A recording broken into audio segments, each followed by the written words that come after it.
حضور سرور کائنات صلی اللہ علیہ وآلہ وسلم نے خود ارشاد فرمایا کہ میں وہ رحمت ہوں جو اللہ نے اپنی مخلوق کو بطور تحفہ دی ہے۔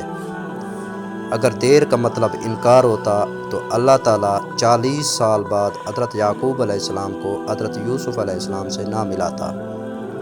جس مستقبل کے لیے آپ پریشان ہو رہے ہیں، ہو سکتا ہے اس مستقبل میں آپ ہی نہ ہوں، خوش رہیں، خوشیاں بانٹتے رہیں۔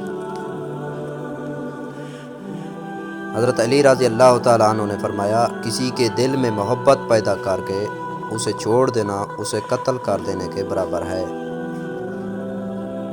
جس نے نبھانا ہوتا ہے وہ 1000 غلطیوں پر بھی معاف کر دیتا ہے، اور جس نے نہیں نبھانی ہوتی وہ ایک غلطی کو ہی بہانہ بنا کر آپ کو چھوڑ دیتے ہیں۔ اختلافات کے باوجود کسی سے احترام سے پیش آنا کمزوری نہیں، بہترین تربیت اور خاندانی ہونے کے دلیل ہے۔ اپنی غلطیوں سے پیار کرو، یہ تمہاری سواری بن جائیں گی۔ ان سے نفرت کرو گے تو یہ تم پر سوار ہو جائیں گی۔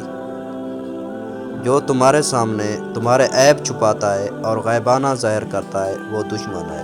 جو تمہارے سامنے تمہارے عیب بتاتا ہے اور غیبانہ چھپاتا ہے وہ تمہارا دوست ہے۔ حضرت علی رضی اللہ تعالیٰ عنہ نے فرمایا، انسان کے جسم کا سب سے خوبصورت حصہ دل ہے۔ اگر یہی صاف نہ ہو تو چمکتا چہرہ کسی کام کا نہیں۔ اگر ہماری ویڈیو اچھی لگے تو ہمارے چینل کو لائک اور سبسکرائب کریں، اور گھنٹی والے بٹن کو دبانا نہ بھولیے گا تاکہ ہر آنے والی ویڈیو بر وقت آپ تک پہنچ سکے۔